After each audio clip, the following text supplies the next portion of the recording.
The other big story that continues to engulf the NFL, the movement for equality. It's now been 3 weeks since the murder of George Floyd. There was the murder of Rayshard Brooks on Friday night in Atlanta. That's another troubling incident of excessive use of force by police departments. And we continue to see more and more examples of NFL players who are willing to make it known that when the time comes for the national anthem to play, they are going to join the protesters and take a knee to continue to bring attention to this plague of excessive police violence. The latest, two prominent white players making it known what they plan to do, and this came out over the weekend on social media. Baker Mayfield of the Browns, Chris, J.J. Watt of the Texans, both making it clear. To go along with Bill O'Brien, the Texans coach who told John McClain of the Houston Chronicle, and this came out Friday afternoon, that O'Brien, the head coach of the Texans, is going to take a knee.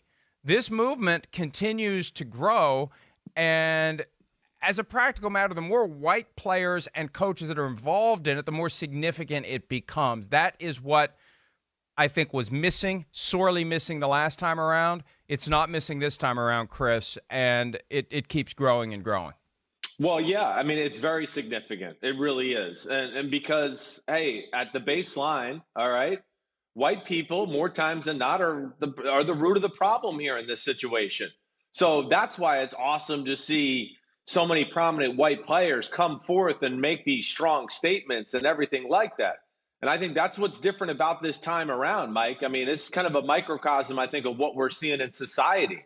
I think we had a lot of, what they say, woke white people who were very aware of the injustices and things that were going on in the world against African Americans and black people and people of color. But we're kind of just like sitting on the sidelines, watching it all happen, hoping for the best, right? But I think that same group of people this time around has said, okay, I'm woke, the hell with the sideline. I'm getting in the game. I'm getting involved. I'm going to make a difference this time.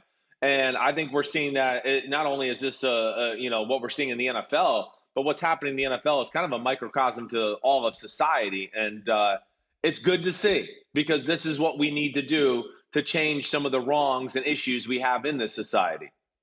Yeah, I think we talked last week about how people just go about their daily lives and they see something like this. This is in the past. They see it. They feel bad. They know it's wrong, but they just continue to go about their lives. It doesn't puncture their bubble. It doesn't affect them personally. So it's like spinning two different plates. On one hand, this is awful. I feel bad about it. On the other hand, I'm just going to keep living my life. And I feel like this time the plates crashed together and people had their bubbles disrupted. People had their awakening. And all of those terms that used to get thrown around in a pejorative way, Black Lives Matter used to be controversial, woke, social justice warrior. I mean, those are all points of pride now. People are standing up saying, yeah, call me woke. I don't care. Call me a social justice warrior. I don't care. Look down your nose at me because I'm trying to do the right thing. I don't care. Baker Mayfield made that point on social media when he elaborated on his initial comment indicating that he was planning to knee. Everybody's so upset about my comment, doesn't understand the reasoning behind kneeling in the first place.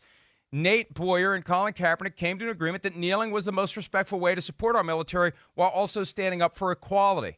I have the utmost respect for our military, cops, and people that serve our country. It's about equality and everybody being treated the same because we are all human. It's been ignored for too long, and it's my fault as well for not becoming more educated and staying silent. If I lose fans, that's okay. I've always spoken my mind, and that's from the heart. And that's Baker Mayfield. Good for Baker Mayfield. Good for Baker Mayfield. I mean, that's the attitude that the NFL needs to have. Hey, if you don't like the fact that people are going to be kneeling, if you're going to huff and puff, go ahead and blow our house down. We got other fans.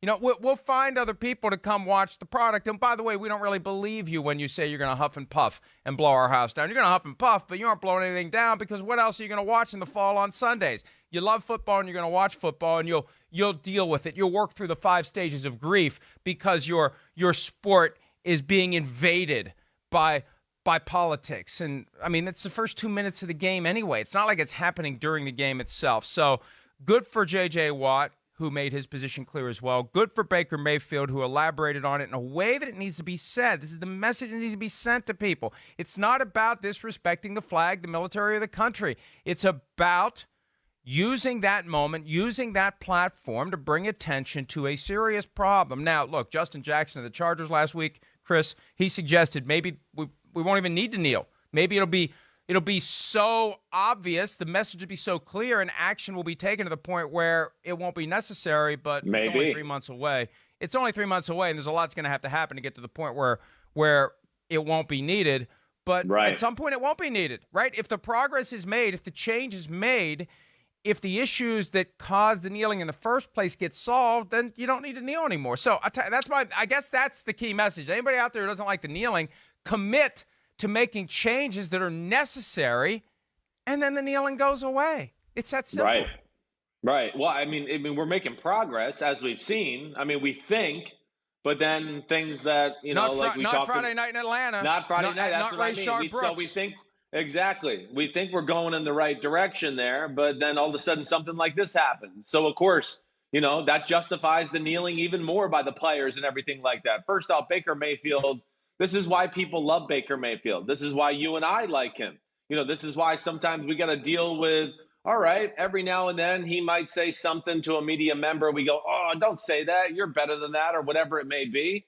But it just shows you his leadership once again, his ability to kind of not care about what people think about him, which I have tremendous respect for.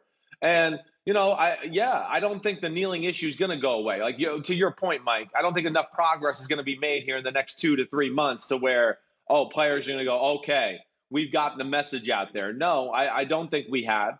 But I really do give Baker Mayfield a lot of praise for, making a strong stance and not caring. And I think that's what the NFL has to do a little bit here, too. And that's where we hear a little bit of the lack of leadership from ownership and things like that. Like, listen, NFL owners, NFL, hey, we don't care. If it's bad people watching and they're threatening not to watch it, who cares? They're bad people. Let's try to appeal to the people that are good people in this country and trying to make it go in the right direction. So I think that's what Baker Mayfield set a great example with. And, it's just great to see so many white players and especially another prominent white quarterback come out in support of the movement. And I think it'll ring true in a lot of people's ears who don't want to hear it necessarily. Hi, I'm Mike Tirico, and thanks for watching. Make sure to hit subscribe for the latest news and highlights from NBC Sports.